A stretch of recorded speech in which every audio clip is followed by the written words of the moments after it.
네, 수험생 여러분 안녕하세요. 행정학을 가르치는 황철곤입니다. 우리 지방직 7급 시험 보고 오신 분들 정말 고생 많으셨어요. 요 지방직 7급은 제가 항상 해설 강의 할 때마다 말씀을 드리지만 이게 1년 중에 주요 시험 중에서는 1년 중에 가장 마지막에 치러지는 시험이기도 하고, 그리고 우리가 이제 7급 준비하시는 분들이 그렇게 많지는 않기 때문에 요 지방직 7급을 준비하시는 분들은 꽤나 이제 외로운 싸움을 또 홀로 하셔야 되는 그런 이제 입장이어서 아마 공부하시는 게 조금 더 힘드실 수도 있고, 그리고 이렇게 날씨가 추워졌을 때도 시험을 보시기 때문에 약간 이제 시험장에 가실 때도 조금 위축되시고 들어가시기도 하고, 여러 가지로 어려운 상황에서도 끝까지 시험 잘 치르시고 그렇게 이제 오신 것 자체가 정말 잘 하신 것이니까 결과 상관없이 여러분들 이제 당분간은 휴식 취하시면서 여유 가지시면 좋을 것 같고요.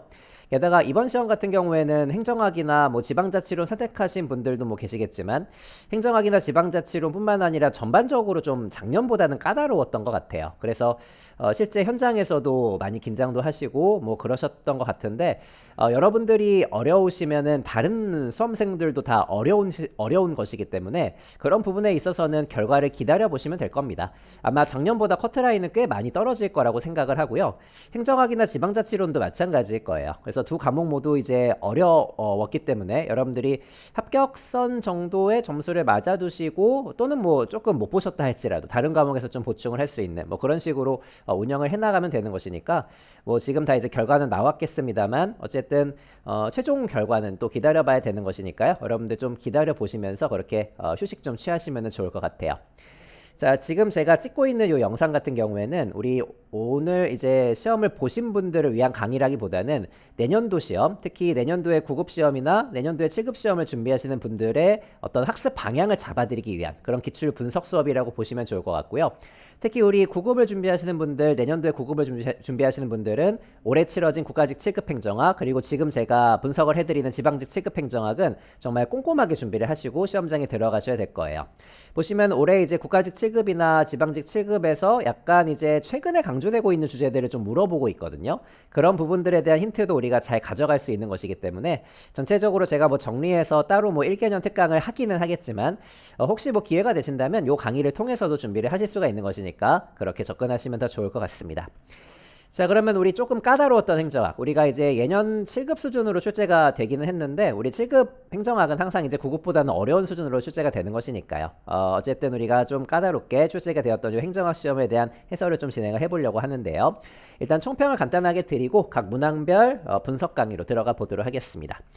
자, 이번 시험은 중상 정도의 난이도였고, 우리가 이제 20문제 중에서 14문제 정도는 여러분들이 맞춰내셔야 됩니다. 이건 정말 기본기로 맞춰내셔야 되고, 물론 각각의 문제들을 보면서 말씀을 드리겠지만, 전체적으로 행정학의 주제들은 다 비교하는 것들이잖아요. 비교하고 우리가 용어를 가지고 문장을 추론을 해내고, 처음 보는 법조문이라고 할지라도 내가 합리적으로 추론하고 합리적으로 판단하고 단정하지 않는 것들, 그런 것들이 굉장히 주요했던 빈출 개념들이었기 때문에 이 14문제에 대한 한 70점 정도는 기본으로 확보하시고 들어가실 수 있으셔야 될 거예요. 그 다음 싸움은 요 변별 문항에서 얼마나 맞춰낼 수 있는지, 이게 이제 중요한 포인트가 될 것이고, 이 변별 문항 6문제 중에 한 4문제 이상을 맞춰내셔야 고득점이 될 수 있다고 보시면 되니까, 제가 뭐 카페 총평으로도 올려드렸지만 우리 90점 정도 이상이면은 굉장히 고득점 하셨다라고 볼 수 있는 그런 시험이었습니다. 제가 분석 강의에서 말씀을 좀 드릴 텐데, 2문제 정도는 정말 좀 까다로웠을 거예요. 2문제 정도는. 근데 뭐 나머지 문제들은 뭐 빈출 개념들은 당연히 실수 없이 맞춰내셔야 되고, 변별 문항 중에 4문제 정도는 우리가 공부를 잘 해왔다면은 또 충분히 접근을 할 수가 있는 문제이긴 하거든요.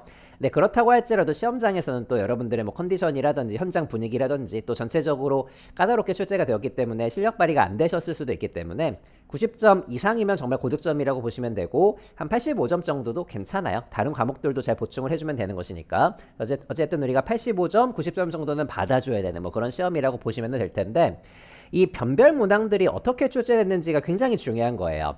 우리가 항상 시험은 모든 사람들이 다 깔고 가는 문제들은 당연히 맞춰내셔야 되고, 그런 부분들은 어떻게 공부하셔도 여러분들이 다 맞춰낼 수가 있거든요. 그냥 강의 안 듣고 여러분들이 독학을 열심히 하시고 이제 시험장에 들어가셔도 이 정도의 어떤 점수는 충분히 나올 수가 있다라고 보시면 돼요. 근데 이제 저랑 같이 공부를 하시는 이유는 이 변별 문항에서 충분히 더 점수를 얻기 위해서 강의를 듣고 또 공부를 같이 해나가는 것이니까, 그런 부분들에 대한 가이드를 잘 받아가시면 좋을 것 같은데, 이 변별 문항 중에 두 문제는 조금 까다로웠기 때문에 그 부분은 제가 이따가 이런 문제는 틀려도 된다라고 말씀을 좀 드리긴 할 겁니다. 그런 문제를 제외하고 한 네 문제 정도, 변별 문항 중에 네 문제 정도는 사실 우리가 어느 정도 대비를 할 수 있었던 부분들이 있거든요. 제가 이제 기출문제가 행정학은 핵심입니다. 기출문제가 우리가 제 기출문제집 기준으로 했을 때 총 1800제가 들어가 있고 그 중에 1100제 정도가 인사혁신처 핵심 문제고 그리고 나머지 700제가 플러스 문제가 되는데 제가 이제 오리엔테이션이나 커리큘럼 영상에서도 항상 말씀을 드리지만 9급을 준비하시는 분들은 요 플러스 문제, 그러니까 다른 시행처 문제들 있죠. 우리가 뭐 국회직이나 경찰직이나 공무원이나 뭐 예전에 서울시나 뭐 행정사 같은 이 700제에 해당되는 플러스 문제를 모두 다 푸실 필요는 없다라고 말씀을 드려요. 9급 기준으로는. 근데 7급 기준으로는 다 푸셔야 된다라고 말씀을 드리고요. 다 소화하시고 들어가셔야 된다라고 말씀을 드리는데 이 700제 안에서 이번 시험에서 힌트가 될 수 있을 법한 그런 문제들이 꽤 출제가 된 편이고 여기에다가 항상 이제 여러분들이 1개년, 최근 1개년 기출까지 더해서 공부를 하셔야 돼요. 자, 여기에서도 이제 힌트들이 조금 있었던 문제들이 있거든요. 뭐 이따가 문제를 말씀을 드리겠지만 예를 들면 이제 에자일 모형이라는 거 있잖아요. 우리 에자일 모형이 단독으로 출제된 건 처음이지만 요 700제 문제를 여러분들이 이제 찬찬히 보시면 그 플러스 문제 중에 우리 전자정보 파트 보시면은 두 문제 정도 힌트가 될 수 있는 문제가 있을 거예요. 민첩한 정보 모형이라고 해서 에자일 모형이라든지 그리고 패스트 모형의 그 A라는 단어가 에자일을 뜻하는 것이거든요. 물론 이제 제가 이따가 이 문제에서 말씀드리겠지만 요 에자일 조직이라는 것은 사실 지식으로 접근하시는 것도 뭐 필요하겠지만 사실 기계적 조직이 아니라 유기적 조직이라는 게 훨씬 더 중요한 힌트가 될 거예요. 그걸 가지고 항상 제가 해드리는 방식으로도 접근을 해보도록 할 텐데 어쨌든 에자일 조직이라는 것은 700제 안에 이제 들어가 있었던 그런 포인트라고 보시면 좋을 것 같고 그리고 우리 이제 마을 상수도 사업이라든지 증거 기반 정책 결정 같은 경우에도 뭐 700제, 요 플러스 700제나 최근 1개년에서 강조하고 있는 주제였기 때문에 제가 언급을 해드렸었던 그런 주제가 되거든요. 그러니까 기본적으로 7급을 준비하시는 분들은 이렇게 타 시행처 문제들도 충분히 풀어내실 수 있으셔야 될 거예요. 여기까지도 범위를 7급 준비하시는 분들은 넓혀두셔야 된다. 그리고 이제 제가 항상 강조를 드리지만 이게 어쩔 수 없이 행정학 문제를 조금 잘 푸시려면 지방자치론이라는 선택 과목을 선택하시는 게 더 유리할 수밖에 없어요. 이번 시험 문제 같은 경우에도 지방자치론을 하셨으면 사실 주민자치 문제를 충분히 풀 수가 있는 것이거든요. 제가 주민자치라는 주제는 우리 지방분권균형발전법이라는 이제 특별법 있잖아요. 그 특별법에 그대로 들어가 있는 내용이기 때문에 사실 지방자치론 하셨으면은 그 까다로웠던 주민자치 문제도 풀어낼 수가 있고 마을 상수도 사업도 힌트를 충분히 지방자치론에서도 주고 있고 뭐 요 700제 안에도 들어가 있기는 하지만 어쨌든 지방자치론을 선택하시면 행정학에서 분명히 유리할 수는 있다. 물론 지방자치론이 요새 좀 까다롭게 출제가 되고 있는 특징은 좀 갖고 있지만 지방자치론을 하시면 행정학에도 도움이 된다라는 건 또 여실히 보여줬던 시험이라고 보시면 되겠습니다. 그리고 이제 행정학은 항상 이제 범위를 너무 넓히시면 안 되는 것이기 때문에 우리가 기출의 범위를 충분히 준비하시면서 거기에서 발견된 논점들을 모의고사 같은 것들을 통해서 또 충분히 연습하시고 약간의 이제 확장을 하실 필요가 있거든요. 제가 지금 말씀드린 주민자치회 그리고 주민자치위원회를 비교하는 문제를 제가 실제로 올해 봉투 모의고사에서 출제를 하기도 했었고 거의 그 문제의 논점들이 들어가 있었던 문제가 출제가 되었기 때문에 아마 그 문제를 풀어보신 분들은 좀 도움을 받지 않으셨을까라는 생각이 좀 들기는 합니다. 어쨌든 요 변별 문항 관련해서는 우리가 빈출 개념에 대한 것들은 당연히 맞춰내셔야 되겠지만 변별 문항은 모의고사도 충분히 연습을 하시고 우리가 인사혁신처 문제뿐만 아니라 7급을 준비하시는 분들이라면 타 시행처 문제들은 제가 가이드 해드리고 또는 교재 실어놓은 문제들은 다 풀어보시고 시험장에 들어가셔야 된다. 그리고 웬만하면 지방자치론 선택하시는 게 어쩔 수 없이 행정하기는 좀 유리하다라는 말씀도 잠깐 드렸으니까 고민을 좀 해보시면 좋을 것 같아요. 어쨌든 전체적으로는 우리가 빈출 개념들은 개념 이해라든지 기출 논점들을 정확하게 빠삭하게 이해하시고 풀어내셔야 된다는 거 그리고 충분한 실전 훈련이 필요하다는 건 뭐 빈출 개념이나 변별 문항에서 다 적용되는 것들이니까 제가 항상 강조드리는 것처럼 행정학은 범위가 없는 시험이거든요. 그렇기 때문에 기출을 범위를 잘 설정을 하시고 그 안에 있는 것들은 명확하게 완벽하게 소화를 하신 다음에 그런 것들을 충분히 적용하는 실전 훈련들을 충분히 하시면은 이런 시험에서도 충분히 고득점이 나오실 수가 있게 되실 거예요. 자, 총평은 이 정도로 이제 진행하면 될 것 같고요. 앞으로의 7급 시험이나 9급 시험도 마찬가지로 진행을 하시면 되는 것이니까 그런 어떤 학습 방향의 가이드를 좀 드렸습니다. 자, 그러면 첫 번째 문제 들어가기 전에 우리 전체적으로 통계치 가볍게 살펴보고 넘어가 보도록 하겠습니다. 출제 영역은 고르게 출제가 되었고요. 제가 뭐 항상 말씀드리지만 행정학은 총론부터 지방까지 골고루 출제되는 경향이 있기 때문에 골고루 공부를 잘 해두셔야 되는 것이고, 난이도 같은 경우에는 14문제는 빈출, 그리고 6문제가 중상 정도의 문제들로 출제가 되었다. 이 6문제 중에서 3문제 내지는 4문제 정도는 맞춰내셔야 충분히 여러분들이 경쟁력을 갖추는 점수가 될 것이다 라는 말씀을 좀 드렸습니다. 자, 그러면 1번 문제부터 우리가 진행을 좀 해보도록 할게요. 사실 1번 문제부터 한 7번 문제까지는 쭉쭉쭉 풀어낼 수 있는 문제로 출제가 됐거든요. 근데 그럼에도 불구하고 행정학의 특성상 여러분들이 처음 보는 문장들이 출제가 되는 것이기 때문에 시험장에서 꼼꼼하게 읽고 판단하는 연습을 평소에도 분명히 해두셔야 될 겁니다. 일단 행정이론에 대한 전체적인 문제인데, 뭐 3번 선지에 나와 있는 신공공관리론, 신공공관리론은 시장 중심 행정개혁이죠. NPM이라고도 불리는 것이고, 우리 신공공관리론은 시장 중심 행정개혁의 특징들을 잘 갖춰주는 문장들을 골라내시면 되는 거예요. 그래서 시장 지향적인 경쟁 원리라든지 정부의 효율성이나 성과를 높이려고 한다라는 거, 이게 뭐 신공공관리론의 성격을 잘 보여주는 문장이고 특별히 걸리는 부분이 없다 이렇게 판단하시고 정답을 3번 선지로 잘 골라내시면 크게 문제가 없을 거라고 생각을 합니다. 자, 그리고 시험장에서는 뭐 3번 선지 보시고 넘어가시면 되는데, 이제 옳은 것을 고르는 문제이기 때문에 나머지 선지들을 고쳐보면서 좀 진행을 해보려고 하는데, 항상 이제 행정학 문제는 비교 포인트를 활용을 잘 하셔야 이 문장의 진위 여부를 판단하기가 좀 유리한 것을 또 잘 보여주고 있는 것이거든요. 정치행정 1원론 나오면 자동적으로 2원론하고 비교를 잘 해두셔야 되는 거예요. 그래서 여기 나와 있는 이 문장이 둘 중에 어디에 해당이 되는가, 우리 역관제의 한계를 극복하고 행정의 효율성을 높이려는 시도는 이원론에 해당되는 내용이죠. 이원론 자체가 역관제의 문제점을 보완하기 위해서, 극복하기 위해서 예전에는 행정이 정치에 예속되어 있었다면 행정과 정치를 둘로 분리하면서 행정의 어떤 관리 지향성이나 효율성을 높이고자 하는 뭐 그런 취지였었으니까요. 이것과 이것을 비교하는 포인트는 항상 출제되니까 이 문장이 둘 중에 어디에 어울리는지를 확인 좀 해두시면 되겠습니다. 그리고 후기행태주의 나오면은, 후기행태주의는 행태주의를 비판하면서 등장한 것이므로 역시 둘을 비교하는 문장으로 출제가 되는 것인데, 가치 평가적인 정책 연구보다는 가치 중립적인 과학적 연구를 지향하는 것은 역시 행태주의라고 보시면 되니까, 후기행태주의는 가치 중립적이고 과학적인 연구를 비판하면서 가치 평가적이고 문제를 실제로 해결하는 연구에 집중을 하게 되는 것이죠. 둘을 비교하는 포인트는 가장 기본적인 논점이니까 잘 확인해 보시고, 어쨌든 비교 포인트를 가지고 이렇게 단어들을 바꿔내는 것이구나 라는 것을 명확하게 알고 계시면 문제를 훨씬 더 깔끔하게 풀어내실 수 있게 되실 거예요. 그리고 4번 선지 같은 경우에는 뉴거버넌스에 대한 뭐 새로운 문장인데, 기본적으로 뉴거버넌스로는 협력이 중요한 것이니까요. 협력과 다양한 행위자 간의 신뢰가 중요한 것이니까 정부라는 제도적 장치에 전적으로 의존하는 것은 이 특징과 어울리지 않겠다, 이런 판단을 하실 수 있으셔야 된다는 얘기입니다. 행정학은 이제 문장을 외우고 들어가시는 게 중요한 게 아니라 새로운 문장이 현장에서 나오는 것이기 때문에 뉴거버넌스론에 대한 개념을 정확하게 이해하시고 이것을 적용하시는 훈련들을 많이 하셔야 된다는 거, 계속 이제 말씀을 드리고 있는 부분이 되겠습니다. 물론 현장에서는 NPM이라는 것만 잘 보고 넘어가시면 되겠지만 공부하실 때는 반드시 이렇게 공부를 잘 해두셔야 됩니다. 되셨고 2번 문제로 넘어가 보도록 합시다. 자, 우리 이 공공봉사동기이론 뭐 중요하다고 계속 말씀을 드렸던 부분이고, 공공봉사동기이론은 그 취지도 중요하지만 세 가지 차원의 어떤 그 예시들을 연결하는 것도 중요하다라는 거, 뭐 이거는 준비를 잘 하셨을 거라고 생각을 하고요.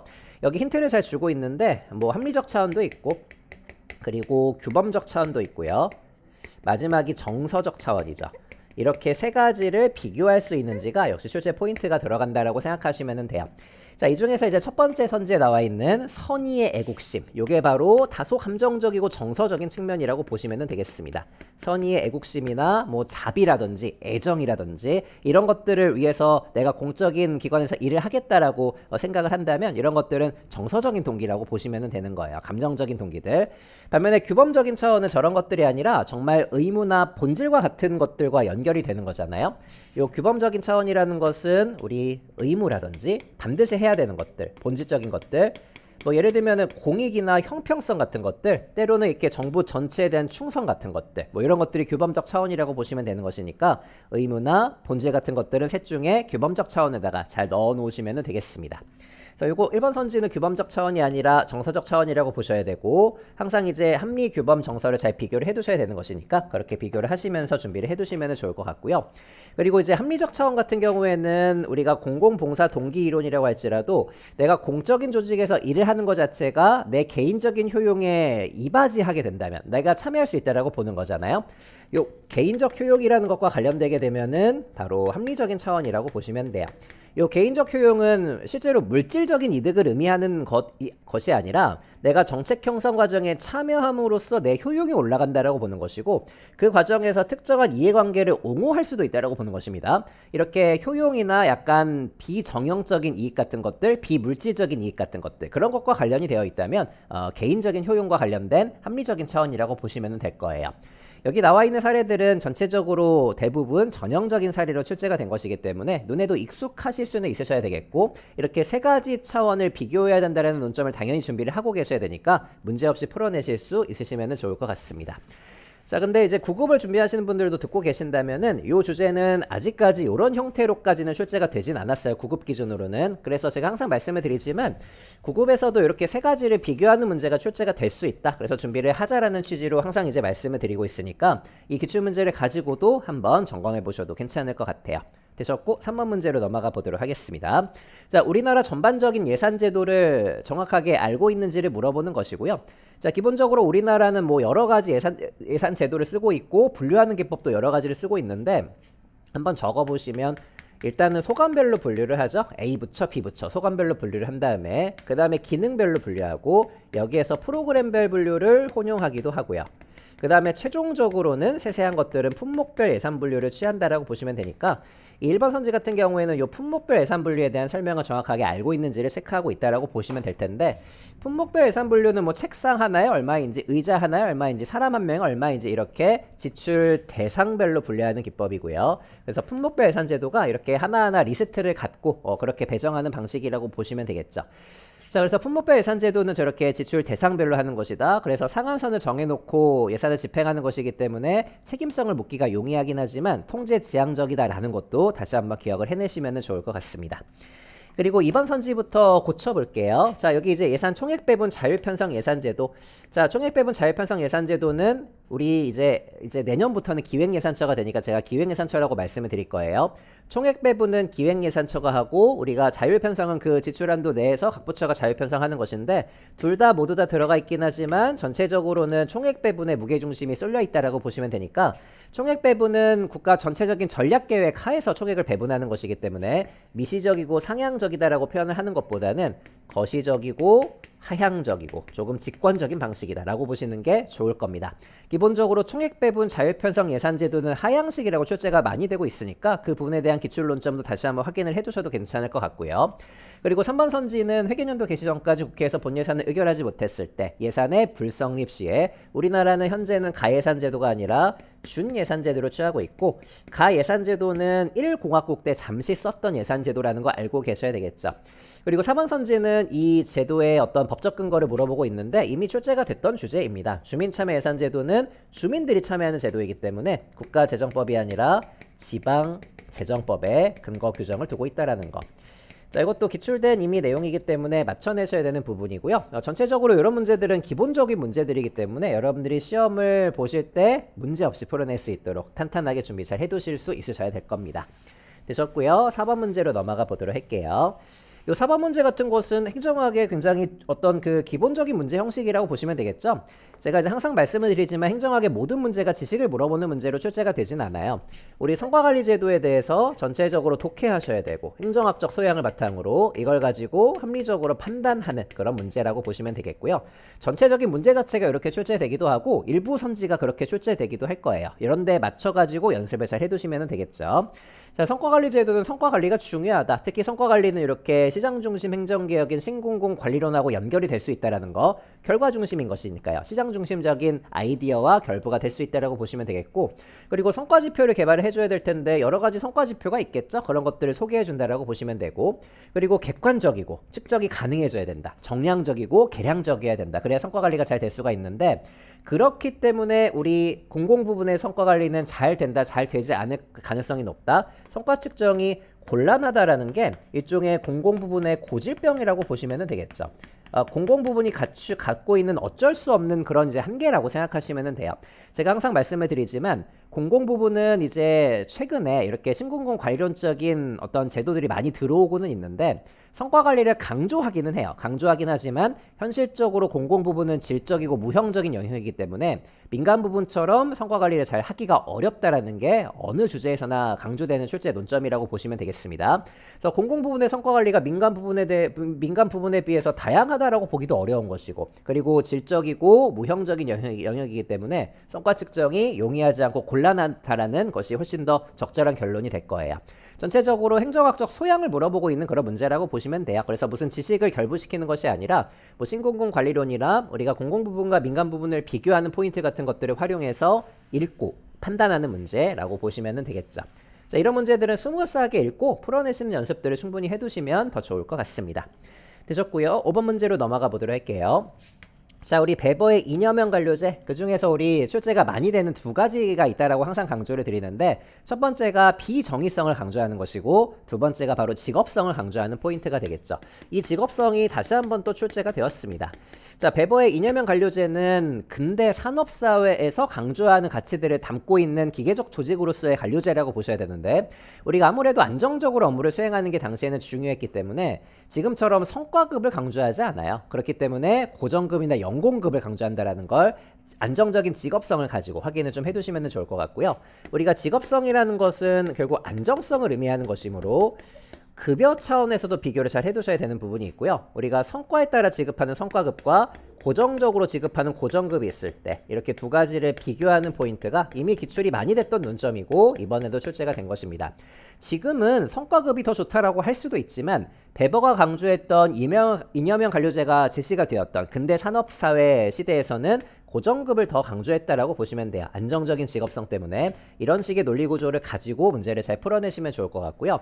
그렇기 때문에 1번 선지도 이렇게 이제 정답이 될 수가 있는 것이거든요. 파트타임 채용은 권장되지 않는다. 파트타임 채용은 안정성이 떨어지잖아요. 직업성이 떨어지는 것이기 때문에 1번하고 3번 선지를 요 직업성이라는 키워드를 가지고 연결해 보시는 연습들 좀 해두시면 좋을 것 같습니다. 그리고 뭐 이번 선지의 계층제 형태이고 문서주의를 취한다라는 건 가장 기본적인 관료제 내지는 우리 기계적 구조의 특징이 되는 것이니까 가볍게 보시고 이념형 관료제에 대한 문제가 출제될 때 그냥 출제되는 것이 아니다. 기본적으로 묻고자 하는 논점이 있는 것이고요. 제일 반복되는 논점 중에 하나가 이념형 관료제가 안정적인 직업성을 강조한다라는 것이니 이걸 가지고 두 문장을 판단하시는 이런 식의 연습을 이 기출문제를 가지고도 해두시면 될 것 같아요. 자, 그러면 5번 문제도 그런 식으로 좀 말씀을 드리고 싶었던 것이고요. 6번 문제로 넘어가 보도록 하겠습니다. 자, 우리 고위공무원단 제도에 대한 기본적인 지식을 물어보고 있는 문제라고 보시면 되는데 우리 고위공무원단 제도는 무슨 연봉제에 적용을 받죠? 직무성과급적 연봉제에 적용을 받죠. 이 직무성과급적 연봉제랑 그리고 우리 고위공무원단을 연결하는 포인트는 출제가 많이 되고 있으니까 잘 확인을 해두시고 알고 계시겠지만 우리 5급 이상 공무원에게는 성과급적 연봉제가 적용이 되는데 우리 고위공무원단 제도는 거기에 더해가지고 직무 등급으로 운영이 되고 있기 때문에 직무 등급에 따른 직무급이 추가가 되는 성과급적 연봉제가 된다. 그래서 이것을 직무 성과급적 연봉제라고 하는 거예요. 잘 확인을 해두시고요. 그리고 고정급적 연봉제는 고공단은 아니지만 옆으로 한번 빼보시면 이거 누구에게 적용된다라는 거 알고 계셔야 된다. 정무직 공무원들에게 적용이 된다. 뭐 장관이나 차관, 뭐 대통령 같은 정무직 공무원들은 연봉제를 고정으로 받는다라는 거. 고정급적 연봉제는 성과급은 포함되지 않는다라는 것도 이미 출제가 됐던 포인트니까 다시 한번 확인을 좀 해두셔도 괜찮을 것 같습니다. 자, 그리고 이번 선지 한번 가보시면 우리 고위공무원단 제도는 일반직 공무원 그리고 우리가 뭐 기존의 1, 3급 공무원이라면 별정직 공무원도 당연히 들어갈 수 있고 일부 특정직 공무원도 고위공무원단이 될 수가 있잖아요. 특히 우리가 외무공무원들, 특정직 공무원 중에 외무공무원은 고위공무원단이 될 수 있다라는 거 이미 기출이 많이 됐던 부분이니까 이번 선지를 정답으로 골라내시는데 크게 무리는 없으셔야 될 겁니다. 자, 그리고 제가 1번 선지에서 힌트를 좀 드렸는데 우리 요 고위공무원단 제도는 이제 계급이 아니라 직무등급으로 운영이 된단 말이에요. 그래서 기존의 1에서 3급이라는 계급을 가등급과 나등급의 무엇으로 나눈다라고 보시면 돼요. 직무 등급으로 나눈다라고 보시면 되겠고 두 계급으로 단순화했다라는 표현은 전체적으로 틀렸다라고 보여집니다. 기본적으로 가등급과 나등급이라는 별도 구분에 따르는 것이니까요. 이렇게 직무 등급을 통해서 우리가 기본적으로 계급 중심의 인사 운영이 아니라 직무 등급이라는 전문성 중심의 뭐 그런 식의 특징이 들어간다라고 보시면 되는 것이니 기존의 계급제 중심의 인사 관리를 이제 회피하고 우리 특히 직위분류제에서 강조하는 전문성 같은 것들을 훨씬 더 강조하는 것이 바로 우리나라의 고위공무원단 제도라고 보시면 더 좋을 것 같습니다.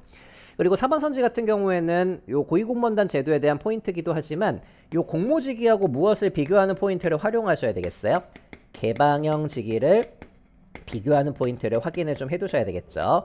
자, 개방형 직위와 공모직위는 고위공무원단 제도에서 모두 다 쓰이는 개방형 임용제도라고 보시면 되는데 공모직위는 민간과 경쟁하지 않잖아요. 공모직위는 우리 부처 공무원과 타 부처 공무원까지만 이제 경쟁을 하는 것이고 거기에 더해가지고 민간까지 같이 경쟁하는 방식이 바로 요 개방형 직위라고 생각하시면 되니까 공모직위하고 비교하는 포인트라고 보시면 좋을 것 같습니다. 자, 우리가 개방형직이나 공모직이 모두 고위공무원단 제도에 쓰이기는 하죠. 쓰이기는 하는데 둘의 어떤 개념 정리를 정확하게 할 수 있는지를 물어보는 포인트로 출제가 된 것이니까 민간이 제외되느냐, 민간도 포함해가지고 경쟁하느냐 그 포인트를 가지고 확인해 두시면 될 거예요. 고위공무원단에서 나올 수 있는 포인트들을 또 잘 보여준 종합적인 문제라고 보시면 되니까 기본적인 문제긴 하지만 전체적으로 지식 점검 좀 해두시면 좋을 것 같습니다. 되셨고요. 7번 문제로 넘어가 보도록 하겠습니다. 자, 우리 신제도주의에 대한 기본적인 문제가 출제가 되었는데 우리 신제도주의는 조심하셔야 되는 게 뭐냐면 신제도주의 자체는 제도와 개인 간의 상호작용을 강조하는 건 맞아요. 근데 분파마다 그 상호작용의 형태가 달라질 수 있다는 것을 정확하게 알고 계셔야 되고 특히 요 사회학적 신제도주의 같은 경우에는 제도하고 개인 간의 상호작용이 사실상 일방향적이다라고 보셔야 돼요. 제도가 극단적으로 개인에게 훨씬 더 많은 영향을 미치고 개인이 영향을 미칠 수도 있으나 사실 거의 미치지는 못한다라고 보는 것이니까 제도는 개인의 행동을 제약하는 게임 규칙의 역할을 하고 여기까지 좋고요. 제도가 많은 영향력을 행사할 수 있다고 보니까 다만 개인이 자신의 의도에 따라 제도를 만들거나 변화시킬 수 있다고 보는 것은 적절하지 않은 선지라고 보시면 되겠죠. 물론 사회학적 제도주의에서도 어떤 경우에는 개인이 아주 미미하게는 역할을 할 수 있다고 볼 수도 있어요. 하지만 이렇게 자신의 의도에 따라서 제도를 만들거나 변화시킬 수 있다고 강한 표현이 들어갈 수는 없다고 보시면 되겠죠. 그러니까 전체적으로 우리가 신제도주의에 대한 그냥 대략적인 설명이라면 맞는 문장이 되겠지만 사회학적 신제도주의는 그 분파 중에서도 제도의 절대적인 영향력을 강조하는 것이기 때문에 개인의 역할을 강조하는 문장이 출제가 되지는 않을 거란 말이에요. 그래서 이렇게 이제 확인을 좀 해두시고 어떤 문제 같은 경우에는 사실상 개인이 종속된다라고 표현을 하기도 하는 정도가 바로 사회학적 신제도주의가 되니까 이 방향으로 잘 기억을 해두셔도 괜찮을 것 같습니다. 그래서 이제 이번 선지에서도 그 힌트를 주고 있는 것이 바로 이 동형화라는 표현이 되잖아요. 사회학적 제도주의는 개인들이 제도화돼서 동형화된다라고 보는 거예요. 그러니까 동일한 환경 조건에 직면한 다른 조직들을 닮아가는 것들, 이런 것들이 바로 동형화라고 보시면 되겠고 이 두 가지 가지고 다시 한번 사회학적 신제도주의에 대한 개념 정리 해두시면 좋을 것 같습니다. 그리고 3번하고 4번 선지는 역시 제도가 더 많은 영향력을 행사한다라고 보는 역사적 제도주의가 되는데 이 역사적 신제도주의는 특히 한 국가나 집단 안에서 역사적으로 형성되어 온 제도의 경로가 훨씬 더 중요하다라고 보는 것이죠.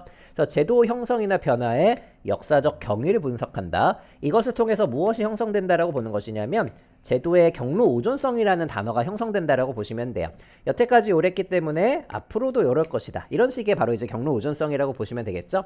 한 국가에서 형성되어 온 제도는 이제 아무래도 바꾸기가 좀 어렵고 그 경로를 유지하려는 경향이 강한 것이기 때문에 이런 것들을 경로 오존성이라고 하는 거예요.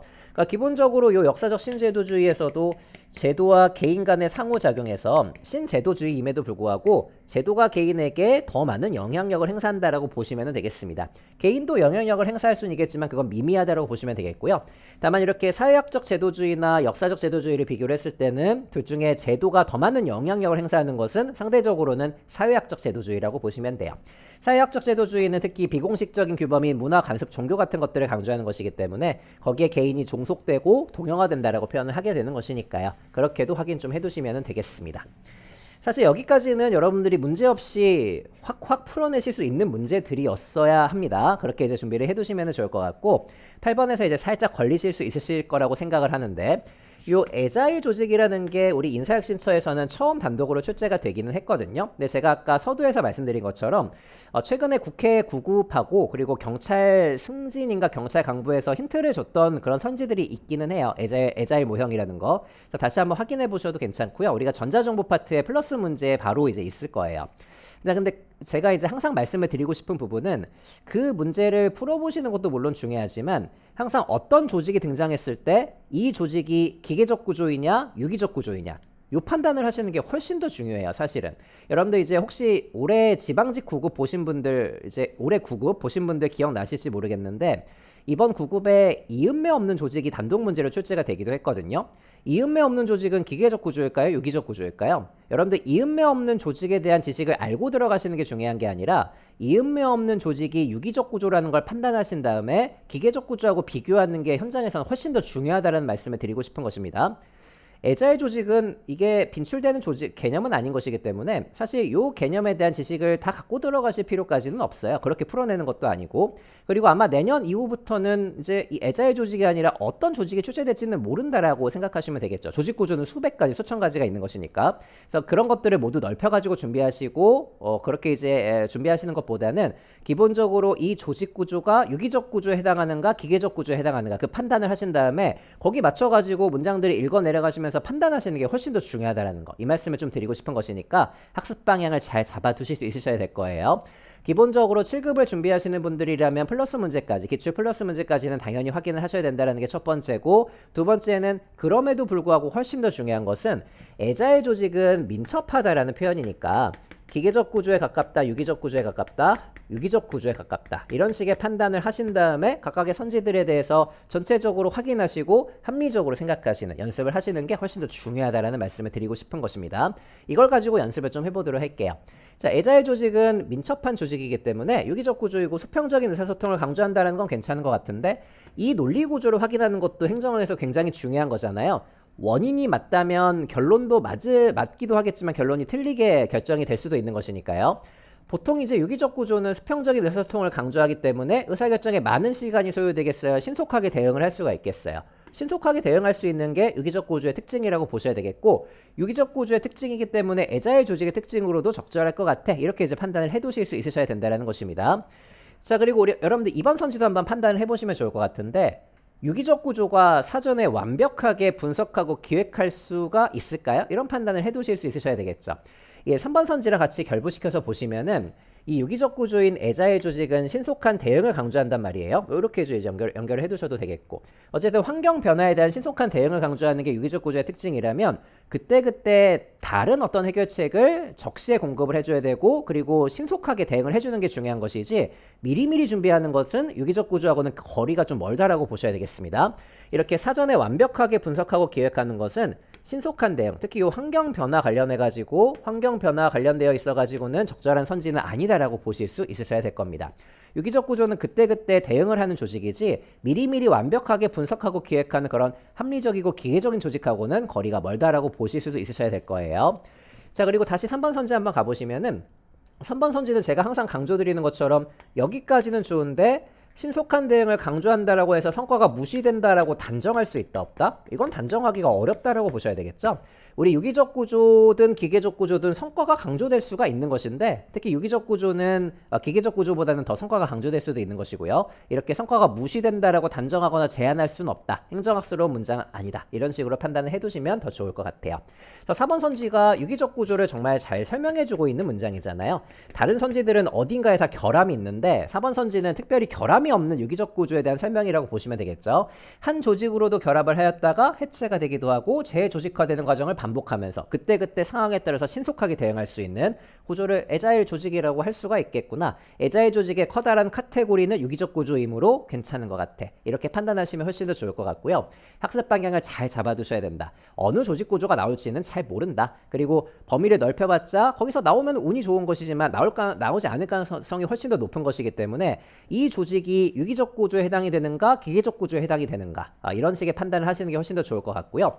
제가 아까도 말씀드렸지만 올해 9급에도 이음매 없는 조직이 이런 식의 논점으로 출제가 된 것이니까 한번 생각을 잘 해보셔야 돼요. 학습 방향에 대해서. 그렇게 좀 권고 또는 추천을 좀 드리도록 하겠습니다. 자, 8번 문제는 이제 이 행정학 문제의 어떤 접근 방법이나 최근의 트렌드를 정말 잘 보여주고 있는 문제가 되는 것이니까 학습 방향을 잡으시는데 분명히 여러분들이 도움을 받으셔야 되는 문제라고 생각을 합니다. 제가 지금 드린 말씀들을 잘 귀 기울여 주시면 좋을 것 같아요. 되셨고요. 다시 9번 문제로 넘어가 보도록 하겠습니다. 자, 이제 이 문제 역시 마찬가지인데 사실 이런 문제는 특별히 틀리시면 안 되지만 우리 여기 이제 9번 문제 한번 가보시면 추세 연장 기법이라고 되어 있고 우리 미래 예측 기법은 세 가지가 있잖아요. 주관적인 기법이 있고 이론적인 기법이 있고 연장적인 기법이 있는데 이 연장적인 기법은 최근까지의 시계열 자료를 바탕으로 여태까지 이랬기 때문에 앞으로도 그럴 것이다. 이렇게 투사하는 기법이 바로 연장적인 기법이 되고요.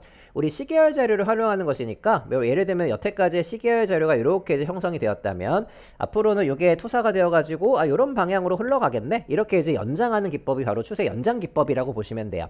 그래서 추세 연장 기법은 7급에서 단독으로 한 번 또 나온 적도 있기 때문에 이 주제는 기출 주제라고 보시면 좋을 것 같고요.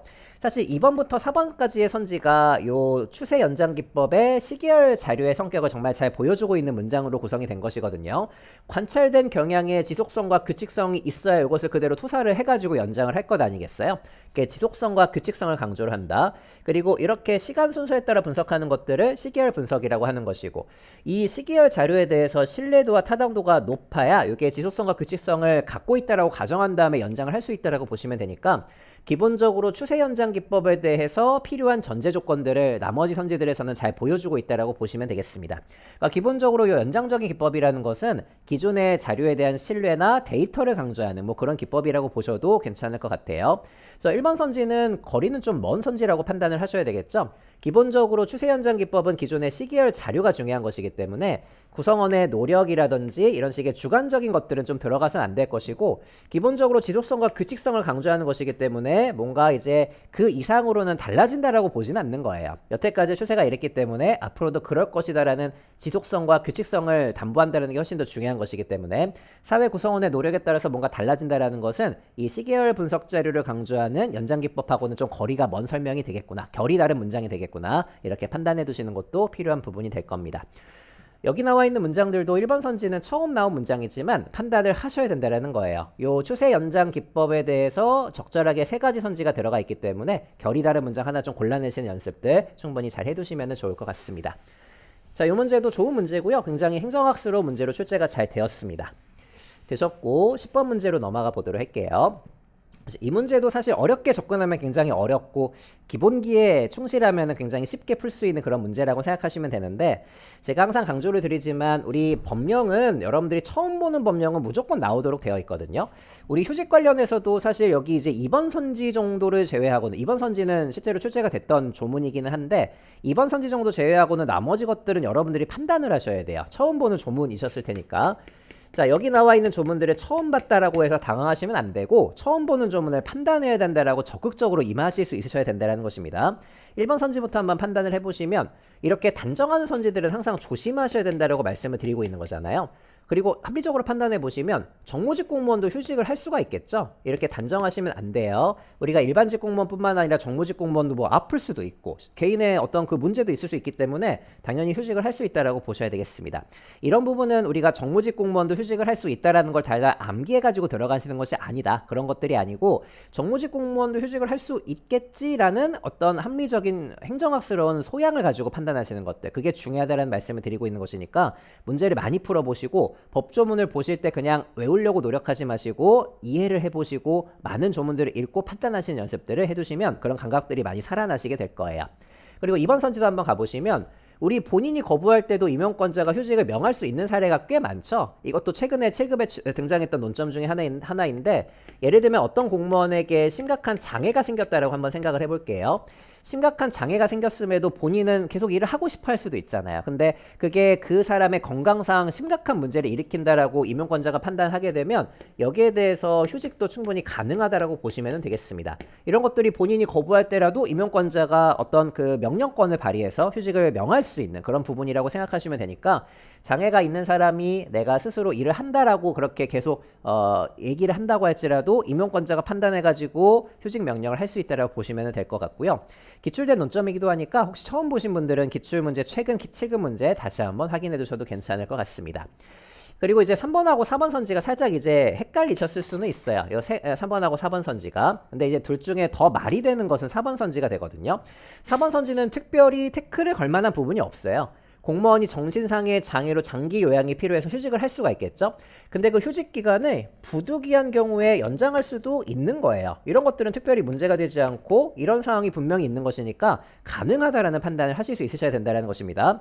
저 4번 선지를 여러분들이 외우고 들어가시는 건 아니에요. 아니지만 저 조문을 읽고 특별히 문제가 없다라는 판단을 하실 수 있으셔야 된다는 거, 그게 굉장히 중요한 포인트가 되니까 새로운 조문들을 많이 읽어보시고 연습 많이 해보시고요. 이런 연습을 많이 할 수 있는 게 이제 실전 모의고사 같은 거라고 생각하시면 돼요. 그러니까 제 모의고사 같은 경우에도 여러분들 처음 보는 조문들 일부러 집어넣어 놓고 판단해보라고 많이 시키거든요. 그런 연습들을 많이 해보시면은 분명히 도움이 되실 거예요. 정답은 4번으로 잘 골라내시고, 그리고 3번 선지 같은 경우에는 이 절차에 대한 의심을 해보실 수 있으셔야 되겠죠. 우리가 휴직 기간이 끝난 공무원이 복귀 신고를 합니다. 자, 근데 임용권자 승인을 거쳐라는 어떤 사족이 붙어 있는데 이게 적절한지에 대한 의심은 해보실 수 있으셔야 되겠고, 3번하고 4번 선지 중에서는 조금 덜 걸리는 4번 선지를 정답으로 골라내셔야 된다는 게 현장에서의 현실적인 풀이 방법이라고 보시면 좋을 것 같고요. 실제로 국가공무원법을 찾아보면은 휴직기간이 끝난 공무원은 이미 휴직기간이 끝났기 때문에 복귀 신고를 하면은 당연히 바로 복귀된다라고 생각하시면 됩니다. 임용권자의 승인까지는 실제로 규정이 되어 있진 않아요. 휴직기간이 끝났기 때문에 바로 복직을 하면 되는 것이니까요. 그렇게 한 번 더 생각을 해보셔도 괜찮을 것 같습니다. 이것도 법조문에 대해서 이제 행정학에서 많이 등장하는 구성 방식으로 출제가 된 것이니까 이런 식으로 출제된 기출문제들 엄청나게 많거든요. 그런 기출문제들을 보실 때도 이 조문들에 대한 지식을 그냥 집어넣는다고 생각하지 마시고 실제 현장에서 내가 이 조문들을 처음 봤을 때 어떻게 접근해야 될지 그렇게 여러분들이 문제를 풀어보시면 훨씬 더 좋을 것 같아요. 자, 이 문제도 그런 식으로 출제가 된 것이니까 앞으로도 그렇게 연습을 좀 해두셔도 괜찮을 것 같습니다. 네, 자 그러면 11번 문제로 넘어가 보도록 하겠습니다. 사실 요 11번 문제부터 15번 문제까지가 여러분들 현장에서 꽤 어려웠던 문제였을 거라고 생각을 해요. 11번 문제부터 15번 문제까지는 다소 지엽적인 문제들, 거기 14번, 15번 문제는 사실 굉장히 어려웠던 문제이고요. 11번, 12번, 13번도 꽤 까다로운 문제이기는 하거든요. 현장에서는 이제 요 문제들을 얼마나 잘 풀어내고 당황하지 않고 정답률을 올릴 수 있었는지 여기에서 이제 고득점의 향방이 갈라졌을 거라고 생각을 하는데 11번 문제 같은 경우에는 사실 이게 행정학을 공부하신 분들, 행정학만 공부하신 분들은 어려울 수밖에 없고, 왜냐면 여기 나와 있는 논점 자체가 지방자치론의 논점들이 많이 들어가 있기 때문이고요. 지방자치론을 하신 분들이라면 사실 4번을 정답으로 골라내시는데 어려움은 없으셔야 돼요. 여기 4번 선지에 나와 있는 주민자치회, 이 주민자치회는 제가 어느 법령에서 지방자치론 수업에서 말씀을 드리냐면 우리나라 지금 지방분권 관련된 특별법 있잖아요. 지방분권 균형발전법. 이게 전 정부의 특별법이긴 하지만 아직까지 바뀌지가 않았어요. 쭉 유지가 되고 있는데 어쨌든 그 특별법에 들어가 있는 그 기구라는 거 굉장히 강조드렸던 부분이고, 그래서 주민자치회는 지방자치법에는 없다. 지방분권 균형발전법에 근거 규정을 두고 있다. 그 포인트에 더해가지고 실제로 그 법령에 이 주민자치회가 할 수 있는 일 중에 지방자치단체가 위탁하는 사무의 처리에 관한 사항, 이 법령에 그대로 명시가 되어 있거든요. 그래서 지방자치론 제 이제 교재를 보시면 그대로 들어가 있는 내용이라 이게 지자론의 어떤 학습 범위에 들어가 있는 내용이기 때문에 지방자치론을 선택하신 분들에게 어쩔 수 없이 유리했던 문제이다 라고 생각이 좀 들기는 합니다. 그래서 제가 아까 서두에서 지방자치론을 준비하신 분들이라면 한 2문제 정도에선 분명히 유리했을 것이라는 말씀을 드린 이유가 여기에도 있는 것이니까 그 부분도 좀 확인을 해두시면 좋을 것 같고요. 그러면서도 이 문제는 제가 사실은 행정학 그 파이널 모의고사에서 다뤘던 주제이기도 해요.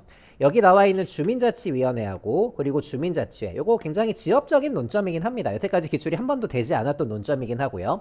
근데 이 두 가지를 비교하는 논점이 최근에 좀 강조되고 있기 때문에 제가 모의고사에서 한번 연습시켜 드린 적은 있거든요. 그러니까 파이널 봉투 모의고사 확인해 보시면 내용이 그대로 거의 들어가 있을 거예요. 이 주민자치위원회는 여기 나와 있는 것처럼 이제 과거라고 표현이 되어 있죠. 과거 읍면동 단위에서 설치하던 자문기구이다. 그러니까 기본적으로 주민자치위원회도 뭔가 주민들로 구성된 읍면동 단위의 자문기구이긴 하지만 이건 좀 옛날 개념이고요. 읍면동 주도로 만들어지는 기구예요. 읍면동 주도로. 그러니까 약간 관치 성격이 좀 강한 그런 자문기구라고 보시면 되겠죠. 근데 이게 아무래도 읍면동 주도이다 보니까 우리가 주민자치하고는 좀 거리가 멀다라고 판단을 하고 있기 때문에 현행 이제 우리 특정 법에서는 읍면동의 주민자치 기능을 강화하기 위해서 요 주민자치회라는 것으로 변경되고 있는 중이고요. 이것은 주민주도의 개념이라고 보시면 돼요. 그러니까 그러니까 둘의 차이점은 우리 주민자치위원회는 읍면동주도의 약간 관치 성격의 기구이고 주민자치회는 주민주도의 조금 더 자생적인 기구라고 생각을 하시면 더 좋을 것 같습니다. 이 두 가지 비교 포인트가 중요하기 때문에 제가 모의고사에서 연습을 시켜드렸던 그런 주제이기도 해요. 그리고 제가 4번 선지를 가지고도 말씀을 드린 것처럼 주민자치회는 지방자치법에 없어요. 이것도 되게 중요한 포인트거든요.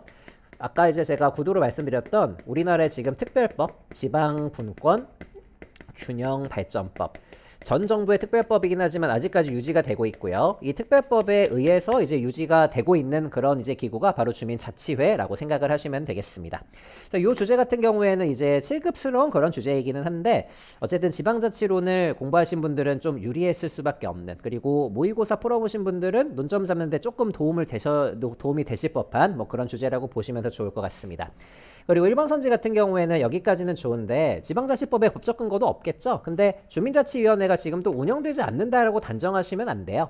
주민자치위원회가 이렇게 주민자치회로 변경되고 있는 중이긴 하지만 일부 지역은 조례 등을 근거로 유지는 될 수 있다라고 보시면 되겠죠. 뭐 주민자치위원회를 만드는 게 어려운 일은 아닙니다. 저런 것들은 뭐 조례 같은 거로 만들어 가지고 운영하면 되는 것이니까 찾아보면 분명히 사례가 있을 거란 말이에요. 그래서 더 이상 운영되지 않는다라고 단정할 순 없겠다. 그렇게 보시고 특히 주민자치회는 지방분권 균형발전법에 근거 규정을 두고 있다라는 거 우리가 지방자치론에서는 되게 중요한 굉장히 논점이기 때문에 다시 한번 강조를 좀 드리고 싶고 어쨌든 지방자치론이 조금 유리했던 문제라고 보시면 더 좋을 것 같습니다. 그리고 3번 선지 주민투표제도는 주민의 청구로도 이루어지지만 지방자치단체장이 직접 실시를 할 수도 있는 거잖아요. 그래서 주민투표를 지방자치단체장이 발의할 수 없다라고 하는 것도 적절하지 않은 선지가 되니까 기본적인 내용으로 확인해 두셔도 괜찮을 것 같습니다. 자, 어려운 문제긴 하지만 풀어낼 수 있었으면 좋을 것 같은 그런 문제라고 생각 좀 해두시면 더 좋을 것 같습니다. 되셨고요. 12번 문제로 넘어가 보도록 할게요. 자, 우리 요 12번 문제 같은 경우에도 사실은 지방자치론을 선택하신 분들은 3번을 바로 찍어낼 수 있는 문제이기는 해요. 근데 요 문제 같은 경우에는 우리 요 지방자치론의 논점이기도 하고요. 지방자치론에서 되게 강조드리는 포인트기는 하거든요. 근데 이 지방자치론을 선택하신 분들이 아니라고 할지라도 우리 행정학에 우리 제 기출문제집 보시면은 이제 플러스 문제, 그러니까 다른 시행처 문제에도 제가 한 2문제, 3문제 정도 실어놨고 그리고 최근 1개년 기출에서도 제가 다뤄드렸던 내용이니까 전체적으로 여러분들이 지방자치론을 선택하신 분이 물론 유리하긴 하겠지만 행정학의 기출 범위를 이 정도까지는 7급 준비하시는 분들은 넓히셔가지고 공부를 하셔야 된다는 걸 잘 보여주는 문제라고 보시면 되겠습니다. 우리 지방공기업의 적용 대상이 되는 사업을 뭐 9급 기준으로는 이렇게 예외까지 공부를 하지는 않죠. 그러니까 기본적으로 지방공기업법은 뭐 수화공, 택회, 토탁토차, 재라고 제가 항상 강조드리는 두 문자 잘 외워두시고 대표적인 지방공기업의 사업이 수도사업, 하수도사업, 공업용 수도사업이 되는데 이 수도사업 중에서 마을상수도사업은 제외된다라고 실제로 규정을 하고 있거든요. 우리가 이제 9급을 준비하시는 분들도 이게 이제 최근에 기출되고 있는 내용이기 때문에 제가 다 말씀을 드리는 내용이기는 한데 어쨌든 7급을 준비하시는 분들은 이게 다른 시행처 내지는 지방자치론의 기출이라고 할지라도 제가 다 안내를 드리거든요. 제가 플러스 문제라든지 1개년 기출에서 다 말씀을 드리는 포인트이기 때문에 그런 것들 다 챙겨가시고 학습의 범위를 그 정도로는 잡아두시면 좋을 것 같습니다. 나머지 것들은 두 문자 따가지고 암기를 잘 해두셔야 돼요. 수하공, 토탁, 도차, 재 이렇게 이제 주택사업이라든지 자동차, 운송사업이라는 것들 모두 다 이제 확인을 좀 해두시면 되겠습니다. 자, 그러면 이 12번 문제 같은 경우에도 우리가 전체적으로 알고는 계셔야 되는 내용이라는 거 말씀을 좀 드리고 싶고 어쨌든 이 문제도 지방자치론을 선택하신 분들이 조금은 유리했을 법한 문제이기는 한데 행정학을 준비하신 분들도 이 정도까지는 기출 준비해 두셔야 된다는 거 다시 한번 강조를 좀 드리고 싶습니다. 되셨고 13번 문제로 넘어가 보도록 할게요. 자, 요 증거 기반 정책 결정 이것도 제가 1개년 기출에서 다뤄드렸던 내용이죠. 증거 기반 정책 결정은 최근에 여러분들 새행정학 3.0이라는 전공 교재 들어보셨겠지만 그 교재에 새롭게 들어간 내용이에요. 새롭게 들어가면서 제가 올해 기본서에도 실어놨던 내용이고 최근에 국무원에서도 나오자마자 출제를 했기 때문에 제가 1개년 기출에서 다뤄드렸던 개념이기도 하거든요. 이렇게 7급 준비하시는 분들은 이 정도까지는 다 준비를 하시고 들어가셔야 된다는 걸 다시 한번 잘 보여주는 문제였다라고 보시면 좋을 것 같고 사실 여기에서 기업과 디귿은 너무 당연한 얘기란 말이에요. 증거 기반 정책 결정은 증거에 기반해가지고 선택을 한다. 그렇기 때문에 디귿 선지에 나와 있는 것처럼 실증적인 접근을 용이하게 한다라는 거 뭐 당연한 얘기라고 보시면 되겠죠. 증거에 기반하는 것이니까. 근데 이제 니은 선지에 대한 판단을 하실 때 관련 내용을 알고 있는 게 조금 유리할 수가 있다라는 것을 말씀을 드리고 싶은 것이고요. 우리가 증거 기반 정책 결정이기 때문에 증거 자료 수집이 쉬워야 될 거란 말이에요. 근데 여기에 보건정책이나 복지정책이라는 이제 어떤 사례들, 그리고 국방정책하고 문화정책이라는 사례, 이 둘을 비교를 하고 있는데 한번 판단을 해보시면 둘 중에 어느 것이 더 증거 수집이 더 용이할 것 같으세요? 우리가 국방이나 문화는 상대적으로는 조금 더 무형적인 것들이란 말이죠. 그래서 이런 것들보다는 보건이나 복지 같은 것들이 아무래도 사람들에게 더 서비스가 많이 들어가는 부분이기 때문에 거기에 대해서 증거가 훨씬 더 많이 수집될 수 있다고 보는 거예요. 실제로 이런 식으로 비교하는 포인트로도 제가 서술되어 있는 문장을 소개를 해드렸던 적이 있으니까 확인을 좀 해두시면 좋을 것 같고, 여기에 더해가지고 교육이라든지 형사정책이라는 것도 이 새행정학 3.0에서 강조하고 있는 휴먼 서비스 분야거든요. 휴먼 서비스. 이렇게 휴먼 서비스라는 것은 뭐 말만 휴먼 서비스지, 예를 들면 사람들에게 서비스가 직접적으로 들어가는 그런 영역이라고 보시면 되니까 이런 영역들은 조금 더 증거가 많고, 그래서 모아져 있는 데이터를 통해서 우리가 조금 더 객관적으로 행정을 할 수 있다고 보는 것이니까요.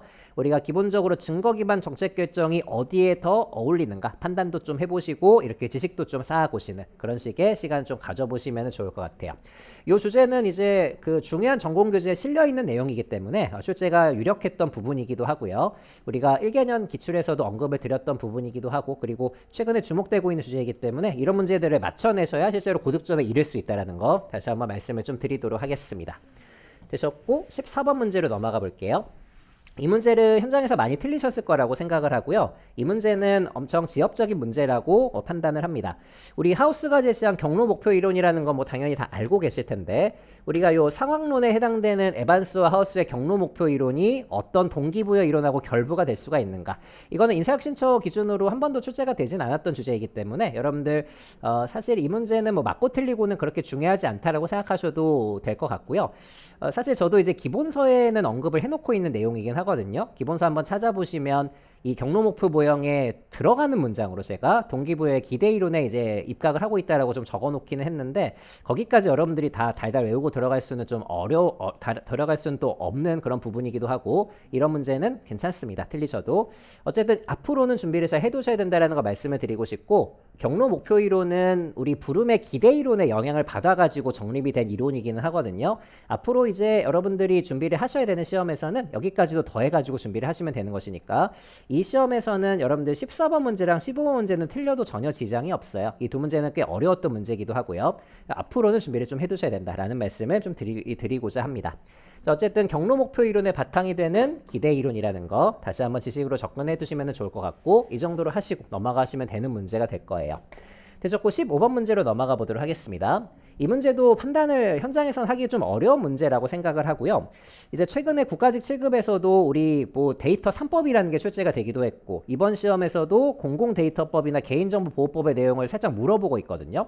이랬던 적이 없었는데 앞으로는 출제가 될 것을 염두에 두고 준비를 하셔야 될 거예요. 그래서 저도 그런 내용들을 앞으로도 이제 반영해가지고 모의고사 같은 데서도 실전을 좀 시켜드리려고 계획을 좀 하고 있고요. 앞으로 이제 출제가 될 수 있을 거리들을 좀 보여주고 있는 것이기 때문에 앞으로 준비하실 분들은 그렇게 준비하시면 되고, 현장에서 이 문제를 풀어보신 분들은 아마 1번하고 2번에서 헷갈리셨을 것 같은데, 이 문제도 역시 뭐 사실 풀어내시면 좋겠지만 이 문제는 틀리셔도 크게 합격에 지장은 없을 테니까 너무 걱정하지 않으셔도 됩니다. 어쨌든 3번하고 4번 선지는 풀어내셔야 되는 것이고, 정보격차의 개념 살짝 읽어보시고, 지식관리의 핵심은 눈에 안 보이는 우리 이제 암묵지를 형식지로 전환하는 것이기 때문에 지식관리 시스템의 가장 기본적인 논점을 3번하고 4번을 가지고 다시 한번 확인을 해두시는 게 좋은데, 그러면서 이제 1번하고 2번 선지에서 고민을 하실 때 이 공공데이터의 제공 및 이용 활성화에 관한 법률, 이것하고 이제 개인정보보호법에 들어가 있는 내용을 비교를 좀 하시면서 판단을 하시면 될 텐데, 이번 선지가 헷갈릴 수밖에 없게 출제가 되었고요. 이 가명정보라는 개념을 모르면 사실 풀기가 어렵게 출제가 되기는 했어요. 그래서 이번 선지 정답으로 고르신 분들도 많을 거라고 생각을 하는데, 앞으로는 알고 계시면 좋을 것 같고, 우리 가명정보라는 것은 개인정보 중에서 개인을 인식할 수 있을 만한 것들은 모두 다 뺀 정보를 가명정보라고 하는 거예요. 그래서 이 가명정보는 개인을 알 수 없는 정보라고 보시면 돼요. 개인을 알 수 없는 정보이다. 그러니까 이 정보는 뭐 노출이 돼도 어떤 특정인에 대한 정보가 전혀 없는 것이기 때문에 누구나 활용할 수 있는 그런 정보를 가명 정보라고 하는 것이거든요.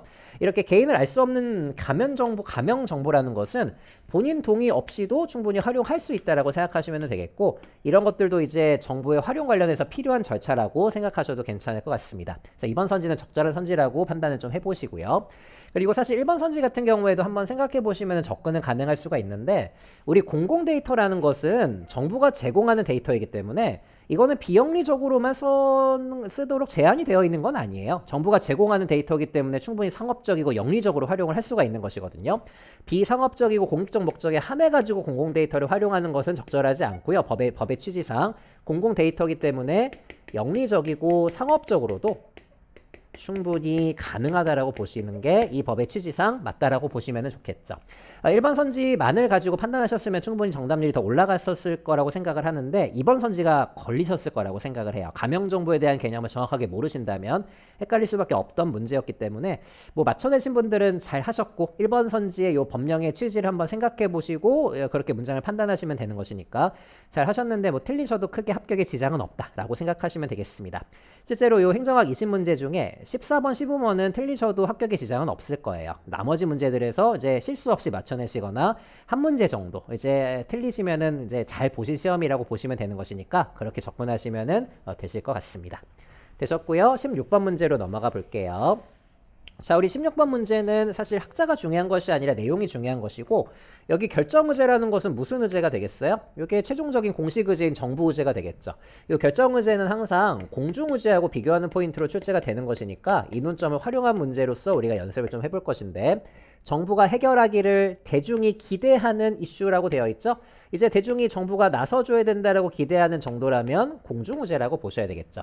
결정의제는 그 다음 단계가 되잖아요. 실제로 그 공중의제 층에서 정부가 문제를 해결하겠다라고 결정한 최종적인 공식적인 의제를 결정의제라고 하는 것이니까, 결정의제랑 공중의제를 비교하는 포인트 기출 논점으로서 준비가 잘 되어 계셨다면 풀어내셨을 거라고 생각을 합니다. 그리고 이번 선지의 다운수에 요게 이제 그 이슈 주기 모형이라는 게 있어요. 이것도 제가 이제 모의고사에서 단독 문제로 출제를 하기도 했는데, 사실 뭐 구체적인 내용을 물어본 것은 아니기 때문에 요 의제 관심 사이클이라는 용어를 가지고 앞에 이제 붙어 있는 문장을 잘 붙여 가지고 읽어보시면 되겠죠. 다운수가 제시한 의제 관심 사이클은 우리 사람들의 관심이 이제 쭉쭉쭉 이어지게 되면서 의제에도 영향을 미칠 수 있다라는 그런 이제 이론이라고 보시면 되겠습니다. 그래서 우리가 의제가 어떤 시점에서는 관심을 받다가 뭐 일정 기간 지나면 관심이 적어지게 되는 거잖아요. 이런 것들이 사이클을 이룬다라고 보는 거예요. 이 정도의 내용 참고하시면 좋을 것 같고요. 그리고 3번 선지의 무의사 결정론은 뭐 잘 알고 계실 것이고, 의제에 오르지 못하도록 하는 조작이다, 이런 표현도 굉장히 좋은 표현이라고 생각을 합니다. 그리고 킹던의 우리 정책의 창 모형 같은 경우에 문제, 정치, 정책 세 가지 흐름이 어떻게 흘러다닌다? 독자적으로 흘러다닌다. 상호 독립적으로. 그러다 우연히 만나가지고 정책의 창이 열린다라고 보는 모형이니까 다시 한번 잘 확인을 해두시면 될 것 같습니다.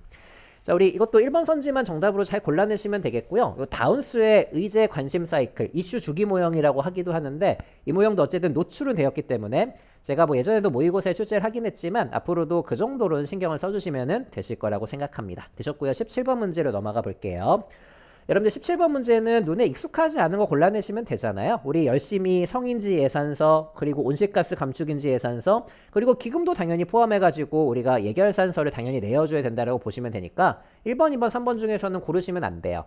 특히 3번 선지는 기금이 들어가 있다는 거, 우리 기금은 항상 포함이 된다는 걸 알고 계셔야 되는 것이니까 성인지 기금 결산서도 포함을 시켜 놓으셔야 되겠고, 조세 지출은 예산서만 제출하잖아요. 우리 조세 지출 결산서라는 거 보신 적 없으시죠? 이런 것들은 존재하지 않는 것이기 때문에 기본적으로 정부가 작성해야 되는 서류는 아니다라고 보시면 되겠습니다. 정부는 각 부처의 조세 지출을 모아가지고 정부 국회로 제출을 해준단 말이죠. 그런 것들을 조세 지출 예산서라고 하는 것이고, 예산서는 정부가 작성하는 것이긴 한데 조세 지출 결산서라는 존재는 우리가 공부하지 않았다라고 판단하시고 용감하게 정답을 4번으로 잘 골라내시면은 크게 문제는 없으셨을 거라고 생각을 합니다. 이렇게 풀어내시면 좋을 것 같고요. 18번 문제로 넘어가 볼게요. 자, 이 문제를 틀리신 분들도 좀 계신 것 같은데, 약간 이제 사례를 줬기 때문에 현장에서 판단을 잠깐 못 하셨었던 것도 같아요.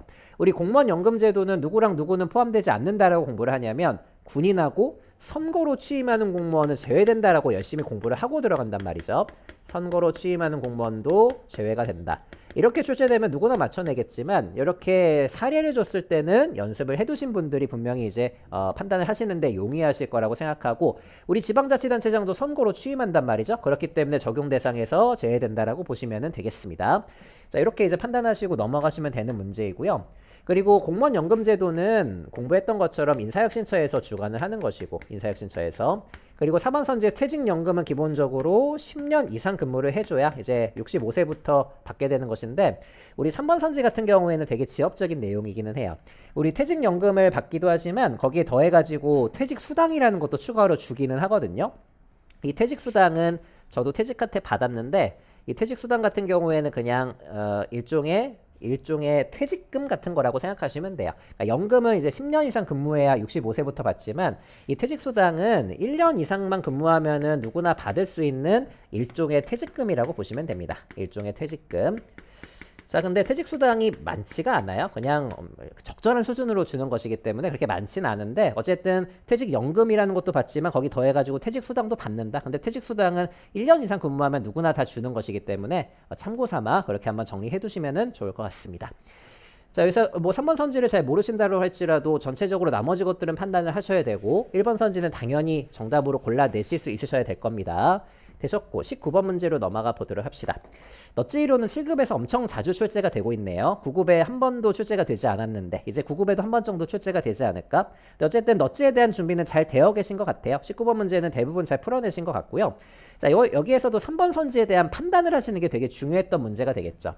우리 넛지라는 것은 기본적으로 사람들은 오류랑 편향을 일으키는 행동을 한다라고 보는 거예요. 그래서 그 행동을 교정해 줘야 되겠다. 행동에 대한 교정이 바로 넛지 이론이라고 보시면 되겠고 근데 그 교정을 할 때 어떻게 교정을 해주는 것이냐면 정부가 개입을 해가지고 교정을 해주기는 할 텐데 개입을 하긴 하겠지만 그렇다고 엄격하게 개입하는 것이 아니라 선택지를 주고 개입을 한다라고 보시면 되겠고요. 선택지를 주면서도 유도하는 방식을 쓴다라고 보시면 되겠습니다. 교정을 하고 그리고 유도하는 방식을 쓴다라고 보시면 될 거예요. 그래서 개입을 하지만 자유주의적으로 개입을 하지만 부드럽게 개입을 한다라고 보시면 되니까 2번하고 4번 선지는 그냥 같은 용어라고 보셔도 크게 문제가 없을 겁니다.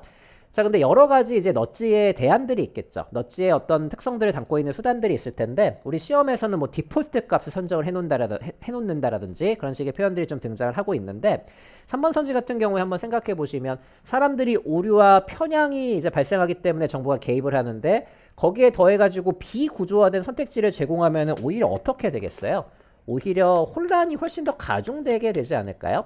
우리가 비구조화된 선택지라는 것은 뭐 특별히 구조화되어 있지 않고 그리고 그렇게 막 질서가 없는 그런 이제 선택지라는 표현이 되는 것이니까 저런 것들을 오류와 편향이 발생하는 사람들에게 던져주게 되면 오히려 혼란이 지속될 수밖에 없다라고 보시면 될 거예요. 3번 선지는 적절하지 않다. 그렇게 판단을 해두셔야 되겠고 만약에 넛지 이론에서 수단으로 쓰려면 선택지를 어떻게 제공을 해주는 게 좋겠어요?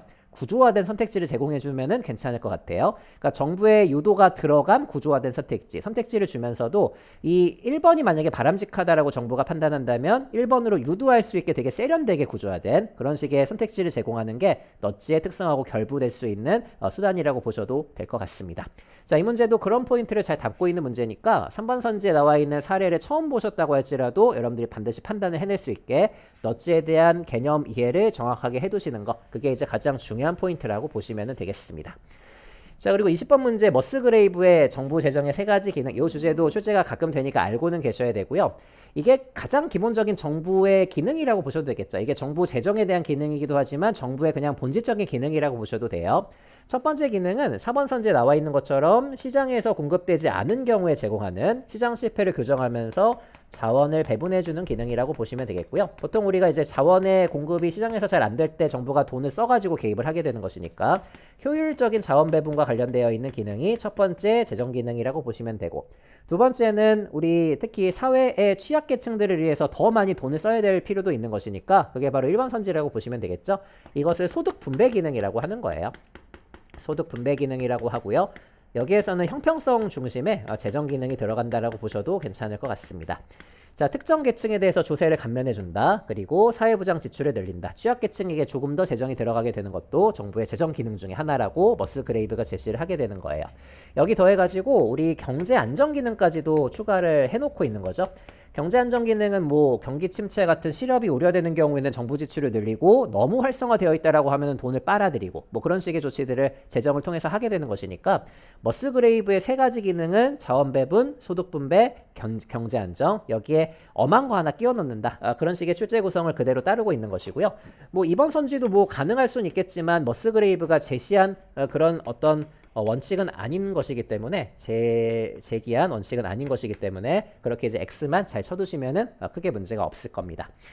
자, 그러면 이번 지방직 7급에 대한 분석 강의는 이렇게 이제 마무리를 지을 수 있을 것 같고요. 다시 이제 서두에서 드린 말씀으로 정리를 좀 해보자면 각각의 문제들을 보셨을 때 사실 여러분들이 한 6, 7문제 정도를 제외하고는 쉽게 풀어내실 수 있으셔야 돼요. 그리고 그런 빈출 개념들에 대한 대비는 우리가 당연히 기출문제를 가지고 가장 중요한 게 행정학 기출문제이기 때문에 기출문제를 분석을 제대로 하면서 우리가 용어들을 비교를 좀 해보고 용어에 대한 어떤 그 문장 추론을 많이 해보시고 거기에 들어가 있는 지식들도 당연히 확인을 해두셔야 되고 새로운 법조문들도 많이 익혀두시고 읽어두는 연습을 하시는 거 그게 가장 기본이라고 보시면 되겠고 변별력 있는 문제들을 보시면 특히 7급 기준으로는 우리 타시행처의 논점들을 갖고 들어오는 경우들이 있고 그리고 모의고사 논점들도 충분히 도움이 될 수가 있겠다. 그리고 어쩔 수 없이 요 지방제 7급은 지방자치론 준비하신 분들이 아무래도 조금 한두 문제 정도는 유리하다는 말씀을 좀 드리고 싶은 것이니까 혹시 내년도 시험을 지방제 7급을 준비하시는 분들이라면 참고하셔가지고 학습 방향을 잘 잡아두시면 좋을 것 같습니다.